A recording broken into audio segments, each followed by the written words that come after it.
બાળકો નાસી જવાનો મામલો। બાળ સંરક્ષણ ગૃહમાંથી 11 બાળકો નાસી ગયા હતા।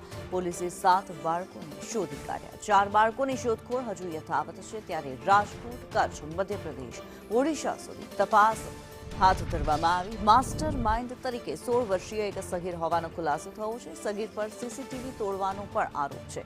સમાજ સુરક્ષા વિભાગે શોકોઝ નોટિસ ફટકારી ગૃહના અધ્યક્ષ અને ગાર્ડને જવાબ આપવા સૂચના આપવામાં આવી છે। 2 દિવસમાં સ્પષ્ટતા રજૂ કરવા આદેશ કરવામાં આવ્યો છે।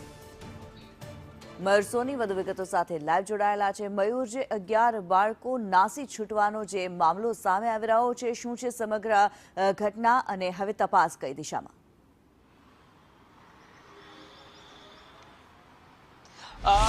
નાસી જવાની ઘટનાના લગભગ 2 દિવસ પહેલા એક સગીર બાળક જે 16 વર્ષનો હતો તેના દ્વારા 3 દિવસ પહેલા જ આખી યોજના બનાવવામાં આવી હતી।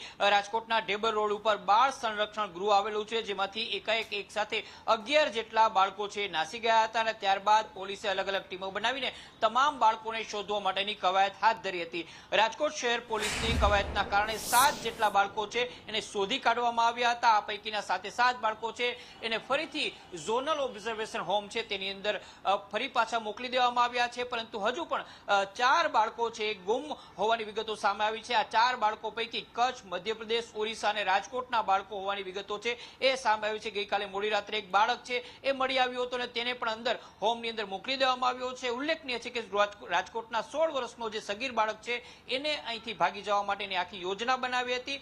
સૌપ્રથમ તેને સીસીટીવી ફૂટેજ છે એ કોઈના હાથ ન લાગે એ માટે સીસીટીવી કેમેરા છે એ પણ તોડી નાખવામાં આવ્યા હતા અને ત્યારબાદ આખી ઘટના છે તેને અંજામ આપવામાં આવ્યો હતો। ઉલ્લેખનીય છે કે સમાજ સુરક્ષા વિભાગ દ્વારા ગૃહના અધ્યક્ષ પરેશ મકવાણા, ગાર્ડ રમણીક છે તેને શોકોઝ નોટિસ ફટકારવામાં આવી છે।